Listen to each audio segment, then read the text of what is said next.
he was the main fixture. Yeah, to be clear, he did win the Oscar. I think he won the Golden Globe that year. Yeah, he didn't win the Oscar. I know that. It Right, won 4 right, Oscars, Birdman. Best Picture it won. right. Yeah. Welcome to the Yo Brother podcast. I'm your host, Dan Smith. Alongside me, as always, my brother from the same mother, Mike Smith. We're streaming again, Dan. We're back, man. And speaking of streaming, Mike, can I just give me 2 minutes, minute and a half, maybe. Michael Keaton. Now, we've been talking about an episode about Michael Keaton for quite some time now. Yeah. And he just happens to have another new film called Goodrich that's out. We saw it on Apple TV. It was in the theaters for a short run back in, I think, October. It came out. Yeah. Yeah, October 18th, 2024, it had a theatrical release. But, with Beetlejuice being right off the heels of that, that might have overshadowed it. And, this is not a big budget film or anything like that. But I want to say up front, Michael Keaton has been getting snubbed since almost the beginning of his career. First of all, he has not won Oscar, Mike. But it goes back further than that. And I think you might have a story about Mr. Michael Keaton getting snubbed at a particular concert that you might have been attending. Yeah. Am I wrong? It's a personal story that I'll share later. Oh, you're not going to tell that up front? Well, why do you have to time it? We're not going through the chronology. Yeah, no, I can tell it up front. I met him. Just a little inside baseball. I kind of threw Mike off with all his notes. I wasn't. He's been working on for 6 months. He's got like a manuscript of all of these notes for Michael Keaton. If you see, we're talking about Goodrich behind me of Beetlejuice and Beetlejuice. But in the middle, there's an Elvis Costello Spike concert. Anyway, a lot of times big music acts wouldn't come to San Diego because the San Diego arena has horrible sound. So I would have to drive to LA to see a good show. And I would go multiple times on my own. One time I go to Elvis Costello, who's playing solo at the Wilton Theater in LA. Back-to-back stars everywhere. They have a makeshift bar. Everybody in line except me was famous. It was Jim Carrey. It was Nick Cage. You and I had met Elvis a couple of times. Yeah. One time we were invited backstage, and we don't even know how. Yeah, it was really bizarre. We were brought backstage to meet him, and somebody took a picture with our arms around him. And, Kat, if you're out there, I'm talking to you. Yeah, a little shout out there to Kat and the folks at Polaroid. Yeah. Polaroid Express Delivery. Anyway, how this relates to Keaton is I'm doing my usual shtick trying to get backstage because it worked twice. Why not a third time? And there's one kind of a teenage girl working the rope. I'm like, I'm in. So I'm kind of pleading with her to I've met him before and, he's really cool about it. As I'm talking to her, who is standing next to me? Michael Keaton. Shocked that I was taller than him. That was my first reaction. And then I was just kind of like starstruck. Right. And he said, yeah, I'd like to go back and tell him it was a good show. Say hey to Elvis, yeah. She cuts him off. And I chime in and I go, okay, me getting booted, I get it. But Batman? Come on. That's insane. And he just kind of looked at me. I thought he was going to chuckle. I did it for a laugh, but he just kind of looked at me and he walked off. He was like, okay. Do you remember, this must have been like 94 or something like that, somewhere in there? It was mid-90s. Mid-90s. Yeah, like 94, 95.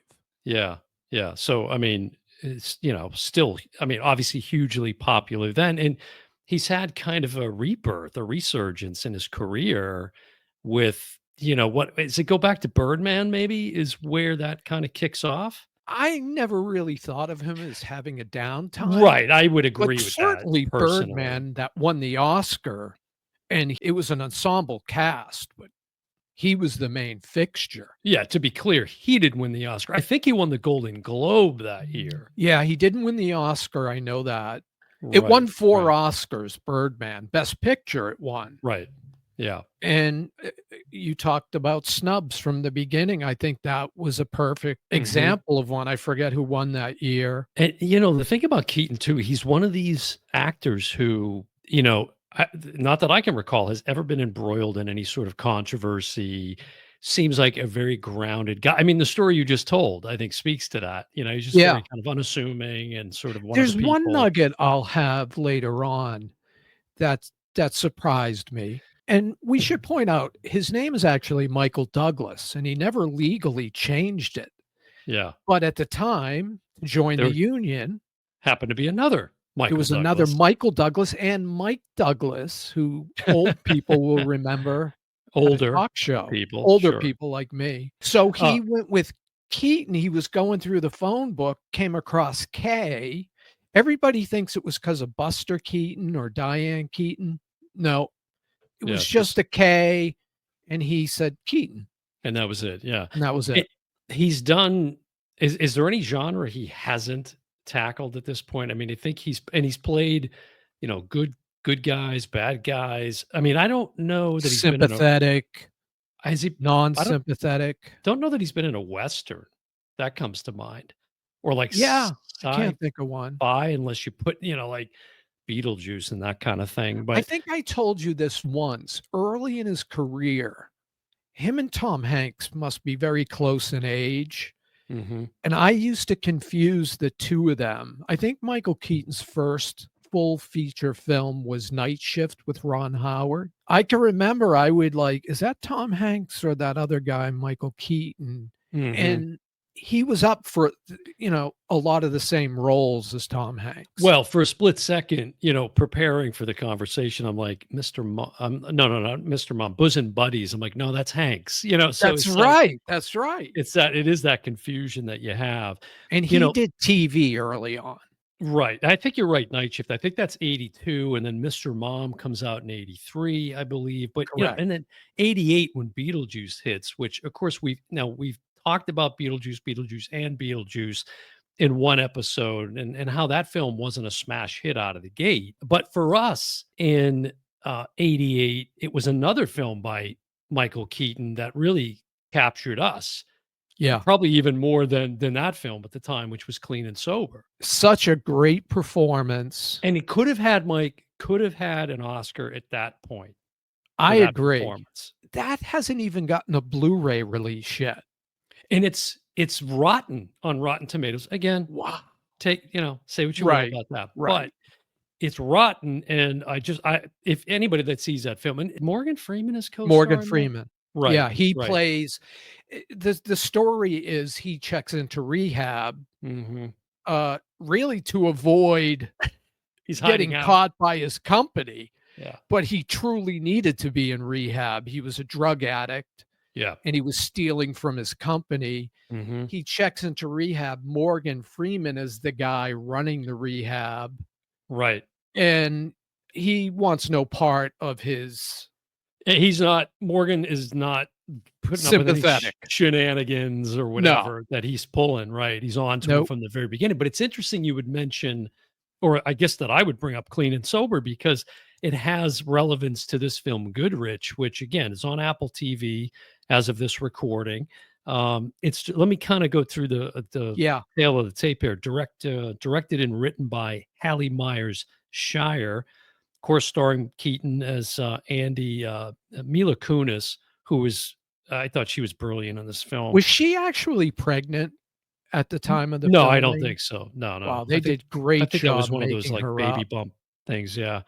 And then some of the others I wanted to point out, you don't see this character for much of the film. This is why I bring it up in relationship to Clean and Sober, because I'll have you give the synopsis of Goodrich if you can. Laura Benanti, who plays a character named Naomi, who is Keaton's wife in the film. Yeah, He's remarried at this point. right, Um, second wife. Vivian, I think it's Vivian Lyra Blair, who plays his daughter Billy, his young daughter Billy, who reminded me a lot of the actress in Mrs. Doubtfire that played along with Robin Williams. But this actress, first of all, was fantastic. Yeah. And if you remember, Mike, she played young Princess Leia in the Kenobi series. Wow. See, and no, sh I didn't. and she I mean, that's a role with a lot of expectation on it as a young actress, and she stepped into that role and did a phenomenal job. So Yeah. I was not surprised when I realized that's who it was. And then her brother in the film is played by, I think it's Jacob Copera, who plays Mose. A couple of other And they're quick twins. They're they're nine-year-old twins, yeah, twins. nine-year-old twins, right. And Kevin Mila Pa Kunis is his older daughter at 36, so he's got a daughter 36 and a daughter 9. you can get to that when we get to the synopsis. Kevin Pollak, it was nice to see him again. Yeah, I love seeing Kevin yeah, he's Pollak. a great actor. And then it's interesting because we were just talking about this actress, Andie MacDowell, who we love from, Groundhog Day, so many other films, plays his first wife, Anne. A And little those are like reunion. a little reunion. Yeah. So those are like the major players, I would say. But give the synopsis of this film, Goodrich, Mike. Well, basically, it's about this guy. His name's Goodrich, or his last name's Goodrich, which is what he goes by as a moniker, really. He's in charge, or he has his own gallery, art gallery, which is kind of in trouble. And the film opens up to him in bed getting a phone call from his current wife saying, "I'm in rehab." And he's There's in disbelief. yeah. It then makes him more responsible for the kids and Mhm. for the house and everything else on top of his business. So right off the bat, he's a character in crisis. And right. And so certainly a theme that has been visited many, many a time in many films over the years. So it's not really new, but the way it was presented, it seemed like such a fresh take on it. And, as you mentioned, there's this other sort of B story with his older daughter, played by Mila Kunis, who is, as you said, pregnant, and they're almost estranged, right? And there's this animosity that she has seeing how he's tending to the young twins because she never got that attention and affection Right. from him growing up. So there's that storyline going on too. And Um, and honestly, Dan, to further that, I don't think the twins were getting that attention until the Clearly. wife goes into rehab. Oh, well, they say as much. I mean, the Yes, kids, they're these kids smart 9-year-olds. very smart. There's so much about this film that I liked. I would highly recommend it right up front. Whether it's stylistically, if you're looking at it from a technical kind of aspect, it's very well directed. There's some really beautiful shots throughout the film. Some of the monologues that Keaton has and Kunis has are just really, it's very tender. There's a lot of tender moments. It can be heart-wrenching at times. It's billed as a comedy, kind of a Right. dramedy, if you will.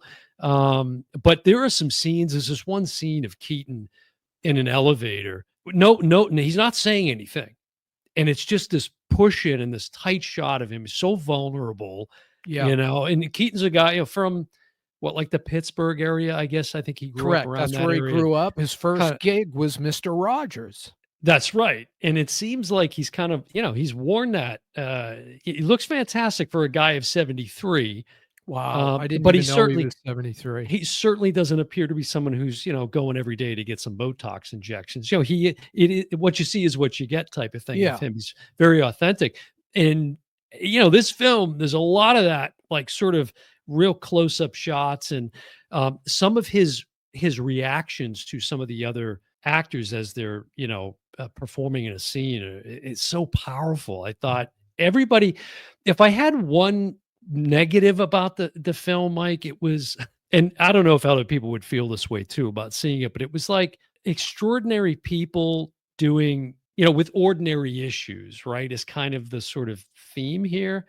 But it's like, can we see, maybe someone who isn't a curator of like a LA gallery, like somebody who's maybe, taking, picking up the trash in your local neighborhood or Yeah, so- more a like little bit more down to like relatable, I suppose, to like the every person. You know what I yeah, mean? although I think being the gallery owner is what divorces him from both of his families, Yeah, but that you could be any know? job. That could be any Yeah, job. yeah, but, if you're working a regular 9 to 5 gig, you don't tend to do 12, 14 hours. You Some do people if do. you do if you're, like, on a 3rd shift or something like that, Yeah. absolutely. You work Yeah, at I agree. corrections, yeah.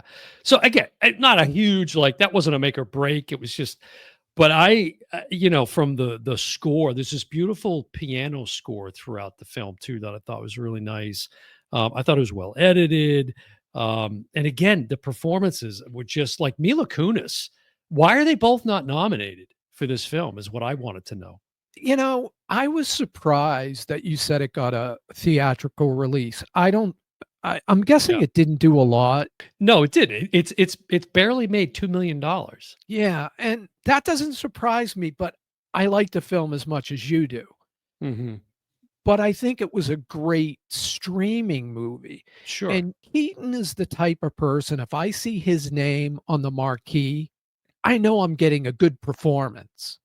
Right. But he emotionally connected to every person he interacted with Mm. in this universe, this story, in such a way that I wonder who else could pull that off. Yeah, and the log line for the film is something like, "If life isn't kicking your you're doing something wrong," or whatever it is.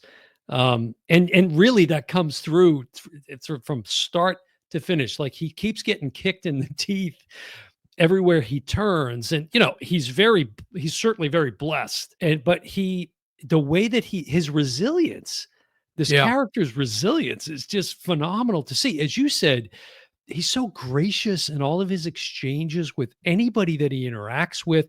There's one moment where he gets a little frustrated taking the kids to school.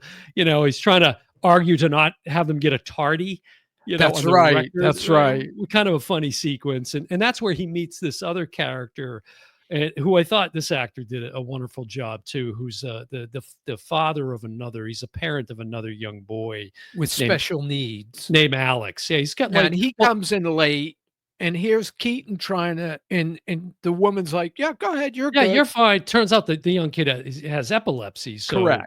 he has episodes or something that maybe makes him come late to school. So, and then they later befriend each other, and they have this very kind of warm relationship, quite funny at times too. Yeah, because the guy with the epileptic son is gay, Right. and there's some really funny interactions between the 2 of them, It's so but it's so well it done too. Yeah, it really works, and it probably, I gotta believe it's the vulnerability of both of the actors performing those scenes because whether that's your orientation or not, I'm sure those are very difficult scenes to play, and yeah, they just nailed it. They nailed yeah, it.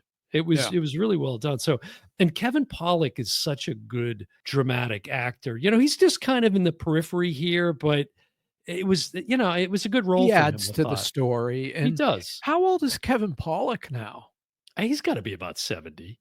I would think he's older than Keaton, but Yeah, he's gotta be could up be around there. wrong. I couldn't recommend it highly enough. I mean, I think, but in Keaton, he's very bankable. So when I know he's in he's at front and center, I know he's gonna carry it, whether the movie around him is bad or not. I mean, great example of that, Mike.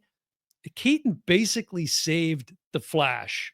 Yeah, Although I certainly came out and said on this podcast when and we I reviewed agreed. that film, yeah, that Ezra Miller didn't deserve all the hate that they were getting because their performance was just as good, was solid. Yeah, But and he but they played 2 different versions of himself at different that's times right. in his life, It was and really well it was done. good. The marketing became all about Batman coming back and appearing in The Flash. So that just proves, I mean, that goes back to 1989. So to Well, think that that still has the gravitas that it does, I mean, that but tells you think something right about there. before Batman's release. Talk about being snubbed. He wasn't just snubbed by critics. Fans were up in Yes. arms that he was picked to play Batman because he basically was known for just doing comedy. He had just done Beetlejuice. They're like, "What? Yeah, if you haven't already, go back to the episode we did called Revisiting Batman 1989. Right. We did a whole episode on that. I think it was centered around kind of the anniversary of the film's release. But what else you got on your notes that's Keaton centric, not necessarily having to do with Goodrich, the film I'm here we're just gonna talking about? run down a list of films that he Hmm. was offered and turned down.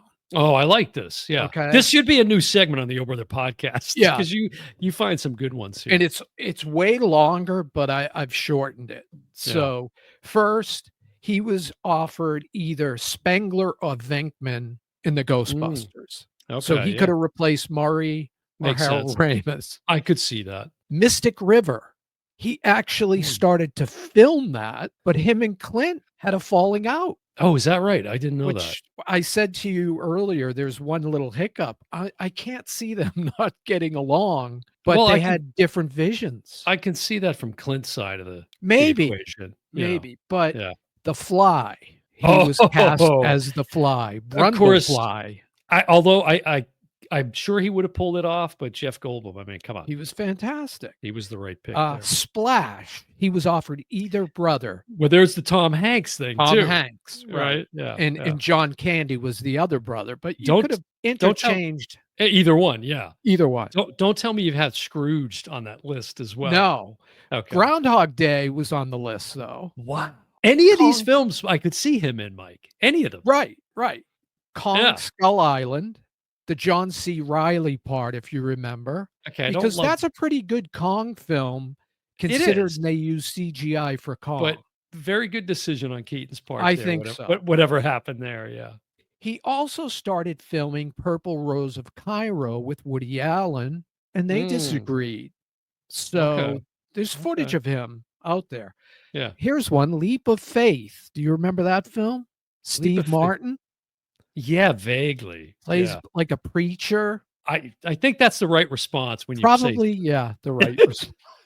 right. Cutthroat Island, the Matthew Modine part with Uh-huh. Gina Davis, which would have paired them Oh, again, interesting. Yeah. you know, That's right.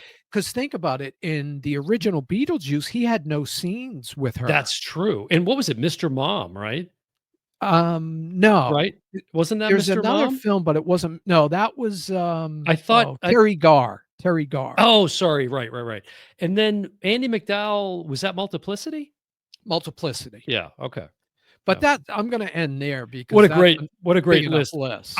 If this hasn't been done already, can somebody go and deep fake him in Groundhog Day? I want to see Michael Keaton starring in Groundhog Day. You know why they passed on him Mm. is because they thought he was too friendly, that he Oh, couldn't play that other cutting edge side. you know, it's wild. That's right around Clean and Sober.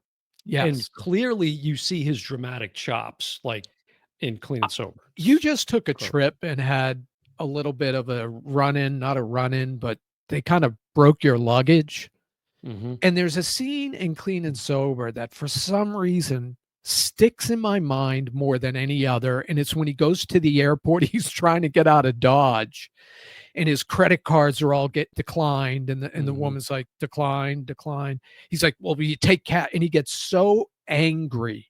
Yeah, He takes his suitcase and slams it against a pole. And right. man, oh man, to go from the Michael Keaton to this angry, mean character, it sticks out as a highlight Yeah, of a it's great interesting. film. Yeah, I love that you bring that up because thinking again, going back to Goodrich now, the current film we're talking about, um, you never see that. And he certainly has reason to go Yeah, there, yeah. but he really never does. He seems to keep it together. And I'll tell you, it was interesting. I think as I'm watching it, I kept waiting for that moment that he was going to do something absolutely terrible to someone else or himself. And it never really comes. And it doesn't feel like, they missed a payoff by any stretch, but it was the Same way with he the played it. It was very sort of, understated.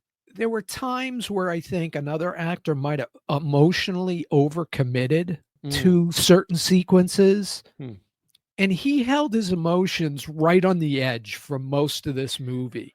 he was about ready to lose it several times. And then finally, towards the end, he gets very emotional. And I don't want to give it Yeah, away. not to give any spoilers, but there is a scene where he's given this speech, and man, I mean, if you could do a monologue as an Yeah, audition, that would be it. And be a good one. again, like, can we team him up with Mila Kunis more? Like, can they just do films every other year? Because they really had amazing chemistry, I thought. I'd love As to see where this story goes. I would too. It was that good. It was that good. So it's good, considering the as of this recording, we had just come off, going at each other's throats over Back in We Action. couldn't have been more You on know, different pages. I have to say this will be sort of very much out of context depending on when you're watching this episode of the Oh Brother podcast, but when I was watching, the Back in Action episode that we did, I didn't notice it at the time, but if you go back and look just over my shoulder here, you can see the Funko Pop Oh Brother duo back here. Mike Yeah, has it mine are behind him as here. well. Here. And during that episode, you weren't even up there. And I Oh, that's discovered later funny. on you had fallen down into the couch here. And I thought it was so appropriate given what was going on in that episode, you Yeah, know? because you had So no funny. idea really that I hated it. Although No. you said I sent you an email, but I Well, never said anything about not liking the movie. no. I said assume I look, I did that for comedic effect. I I know. I knew I you were know. getting worked up, but I went there because Mike, for those of you listening, Mike calls me, or no, sends me a text yesterday, and he goes, this was right after the episode aired, and you're like, Yeah. Jesus, you stepped over me twice and screwed up the facts, and you made me look like an a-hole, and whatever you were saying, and I didn't even Yeah. reply because I was like, you know what, I've had a long day. Yeah, They you broke my just sent like luggage, my credit card got ripped off. yeah. There was all kinds of calamities going on my trip. But Yeah. so, anyways, Yeah, this is anything else like to say? But now, let me ask you something, Mike. Good. The title, is this similar to, think about Good Will Hunting, which, if you break that down, right? Good Will Hunting. Like Matt Damon's character's name is Will Hunting. So there's a play right. on words there. Do Yeah. you think that's the same thing here with good rich? Like, what does it mean to be good rich? Yeah. I may be overthinking that, but I don't know. Well, what did I say to you? Because I didn't even know this movie was on Apple TV until you told me. Mm. And I said, "Oh, is it about the tire guy?" Oh, You right. know, It's a because it used to documentary be on B.F. Goodyear, Goodrich. Goodrich. Yeah, Yeah, B.F. B.F. Goodrich. Goodrich. Well, I think, is it Francis Goodrich, the writer, from, like, I don't know, 1800s, whatever. Yeah, yeah. I think there's some sort of acknowledgement of her at the very end credits, Oh, I didn't and see maybe it. that inspired the I don't know. It made me think, and I even in my notes I had it hyphenated, Goodrich, because I wanted to ask you about it. So I highly recommend it. I loved it. So if you have Apple TV, I would suggest that you Can check you this one out. are there people out there that don't like Michael Keaton? I don't think so. Again, he's one of those guys like Denzel, and we mentioned Morgan Freeman. There's certain actors in Hollywood, and look, again, as I said, he's kept himself clean. Same with Denzel, people like that. A lot of female actors stay out of the headlines. Like, have Yeah. you ever seen him embroiled in some scandal? No, you haven't. One of the things we argued about, last episode was getting paid, doing it for a paycheck, and in an interview, Yeah. Keaton says he did Batman Returns simply for a paycheck because he Mm, wanted a real estate deal to go through. mm. Now, I like I'm Batman glad that Returns. I'm glad that he did. Yeah. Yeah, and then he read the script, and the studio didn't like the darkness and wanted to go colorful, and he made the decision to check out, which was absolutely the right the 2 worst Batman films are the Joel Schumacher, rest Yes. in peace, Rest in no. peace. Rest in peace. Yeah.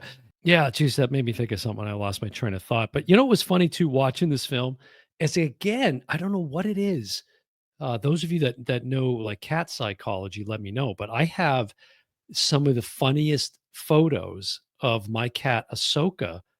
Like, almost, Mike, it looks like she's interacting in a scene with Keaton in this That's film. funny. Yeah, they're, like, looking at each other, and he's Was there playing off of sound or her. something, or It was just a, a scene with dialogue. Look at this shot. oh, that's funny. It looks like they're talking to each other. Isn't that look at the look on Keaton's face. You know what that It's so comes to funny. mind is the movie Scrooged, when Uh-huh. Bill Murray's boss is like, "We gotta start programming for cats. Do you know cats make up a huge audience?" Sure, and they have that now. They have channels devoted to that where Yeah, you just put on and put soothe on your a like cat an aquarium. or your dog or something, yeah.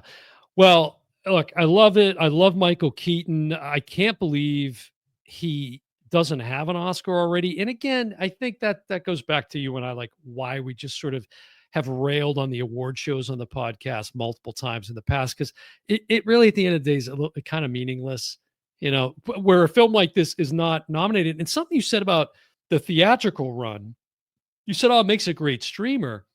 And I agree with that, but at the same time, I think that's more of a testimony of the state of the theaters right now. Just where we are now in 2025. Yeah, You can't get people to go to the theater for a film like this anymore. It's got yeah. to be Deadpool, Wolverine. It's got to be some big smash, Captain something. America: Brave New It's World's all the coming out soon. superhero bullshit and, Yeah, James Gunn, Superman, and all this crap.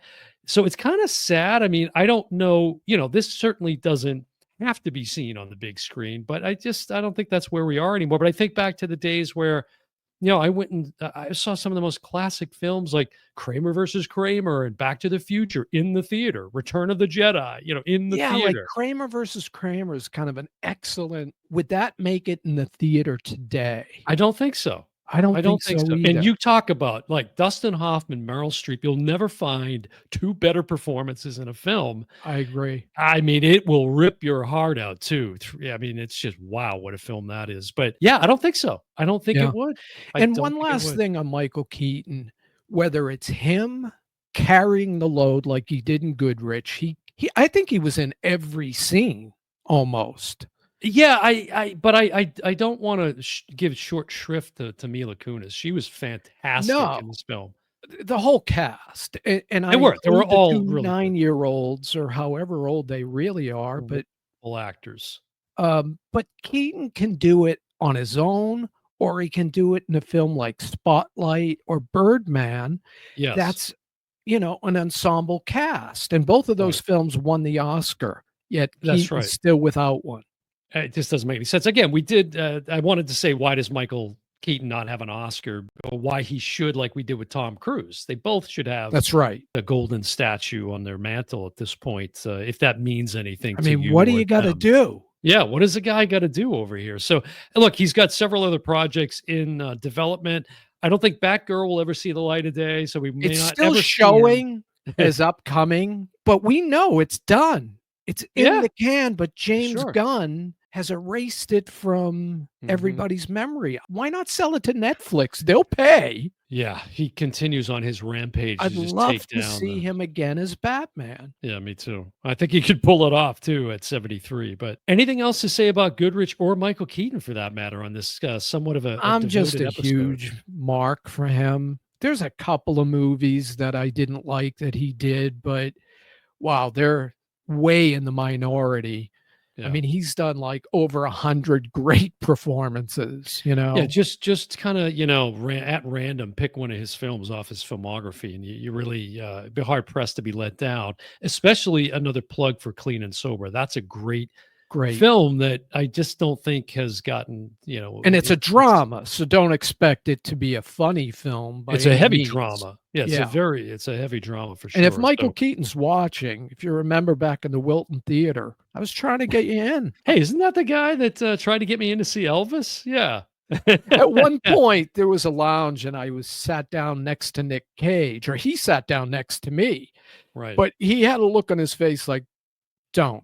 Yeah, And don't I bother. just sat there because you learn when you live there. Mike almost flanked by two superheroes. Technically, I mean, you think about Nick That's right. Cage. In fact, Michael Keaton was gonna play Batman in Superman Lives, which was supposed to be That directed would by Tim Burton Tim Burton. There you go. and It all Nicolas comes full Cage. I 7 Degrees, know. and somewhere Kevin Bacon is in there too. So there's a I'm connection sure. there. Well, listen, both huge fans of Goodrich as well as Michael Keaton. Just can't get enough of the guy. He's fantastic.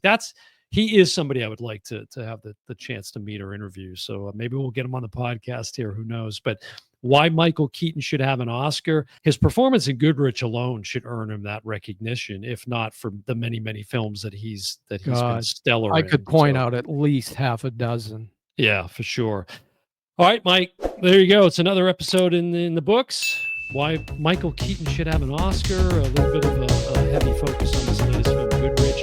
It's going to do it for another episode of the Overload Podcast. When your host Dan Smith, alongside me as always, my brother from the same mother, Mike Smith, and we'll see you next time. Bye, everyone.